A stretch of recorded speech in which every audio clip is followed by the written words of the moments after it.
Have you ever been left by a narcissist? Suddenly, brutally, without explanation? One day they're telling you how much you mean to them, and the next, it's like you don't even exist.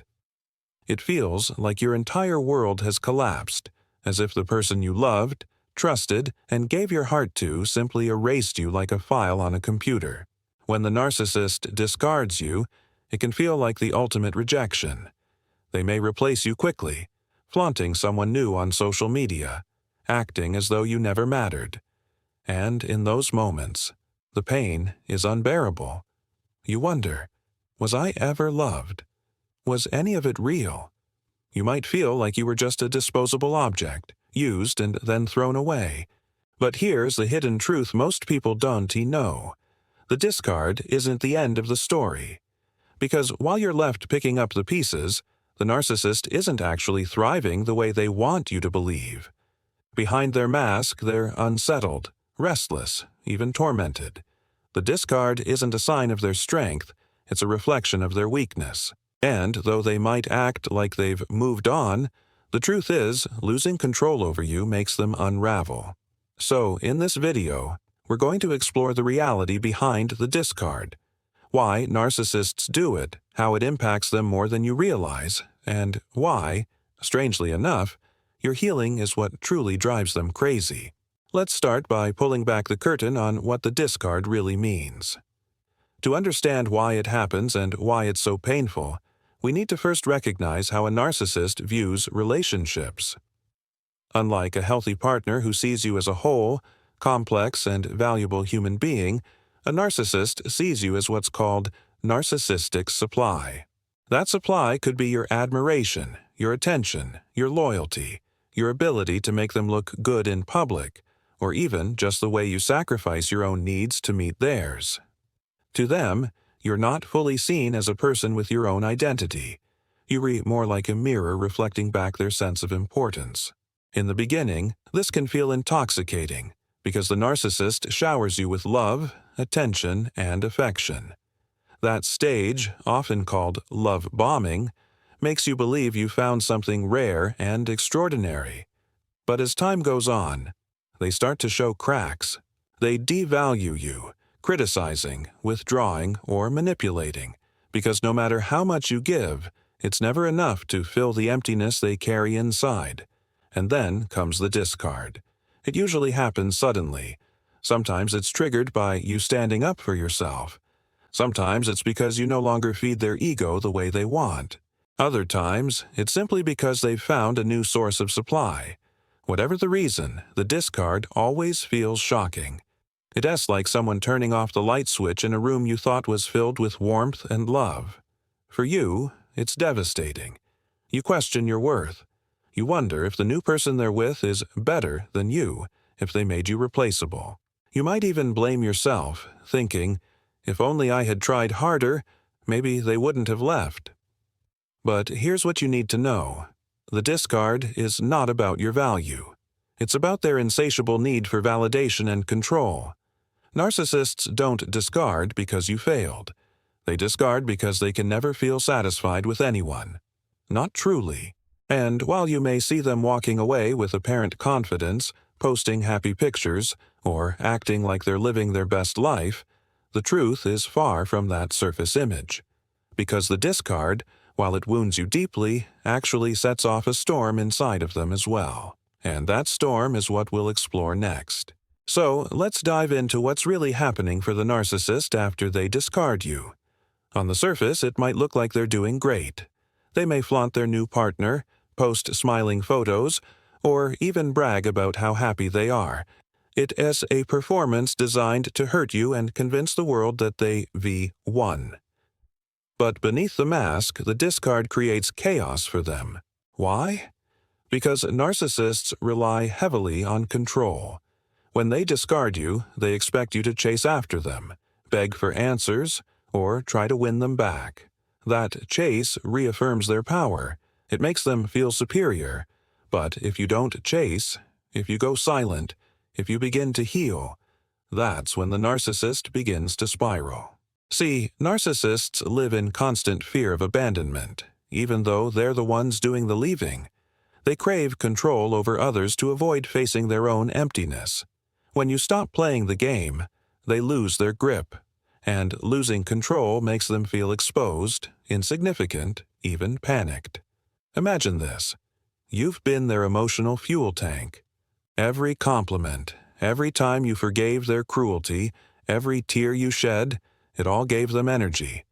By discarding you, they assume they can still tap into that energy whenever they want. But if you disconnect, if you truly move forward, they're cut off from a vital source of supply. That's when the cracks widen. And here's where it gets interesting. Narcissists don't really bond with people the way healthy individuals do, but they do become dependent on the function you serve in their lives. Maybe you were their emotional anchor, their cheerleader, their caretaker, or their excuse when things went wrong.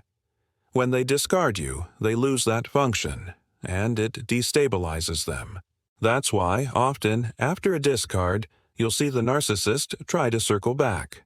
This is called hoovering. They might send you a random text like, "Hey, just thinking about you," or they might suddenly act sweet, apologetic, and nostalgic. They're testing the waters to see if you're still under their spell, and if you respond, they feel relieved, because it means they still have control. But if you don't respond, or if you firmly set boundaries, it shakes them to their core, because in that silence they reconfronted with the truth they've been running from, that they are not as powerful as they want to believe. Now, here's the part many survivors don't realize. The narcissist actually suffers after the discard, though not in the same way you do. You grieve the person you thought they were. You mourn the relationship, the love you gave, and the dreams you built together. Your pain is real, deep, and human. The narcissist, however, suffers in a more chaotic way. They do not sit and reflect on losing you as a person. They panic over losing access to your supply. They suffer from restlessness, paranoia, and an overwhelming sense of emptiness. They might lash out, jump into new relationships, or chase superficial distractions to fill the void. But nothing works for long. In fact, the more they discard people, the more unstable they become. It's like constantly burning bridges and then realizing you have nowhere left to stand. Over time, the cycle of discard, hoover, and discard again erodes their own stability. So, when you're sitting there thinking, "They seem so happy without me, maybe I really was the problem," I want you to remember this. The discard is not freedom for them. It's another chain around their own ankles. They may look like they're winning, but inside, they're unraveling. And here's the most powerful part. You don't have to be part of that cycle anymore. Because the moment you stop feeding into their control, the moment you start focusing on your healing, you begin to reclaim your power. And nothing makes a narcissist suffer more than losing access to someone who finally sees through their game. So, where does that leave you, the survivor of the discard? First, I want to acknowledge something important. The pain you felt is real. Being discarded by a narcissist can leave you questioning everything: your worth, your identity, even your sanity. It takes immense strength to even begin healing from that experience. But I want you to take a deep breath and realize this. Their discard does not define you. It never did. What defines you is the love, loyalty, and courage you showed, even when it wasn't reciprocated. What defines you is the fact that you're still here, listening, searching for understanding and healing. That's strength, that's resilience. And while the narcissist may try to convince you that you were disposable, the truth is, you were never the problem. You were a person capable of deep love. They simply weren't capable of receiving it in a healthy way. That's their limitation, not yours. As you move forward, remember that your healing is the ultimate loss for the narcissist. Because when you heal, when you no longer respond to their games, when you build a life filled with self-worth and peace, they lose the control they once had. And that loss drives them into their own suffering. So instead of asking, "Why wasn't I enough for them?" I encourage you to shift the question to, "Why did I settle for someone who couldn't see my worth?" That change in perspective is where your power begins. Let this be the chapter where you reclaim yourself, where their discard doesn't break you but becomes the very thing that propels you into a stronger, freer version of yourself. And if you ever doubt that, just remember, while they may discard you, they can never erase the impact you had, the lessons you've learned, or the strength you're building right now. If this message resonates with you, know you're not alone.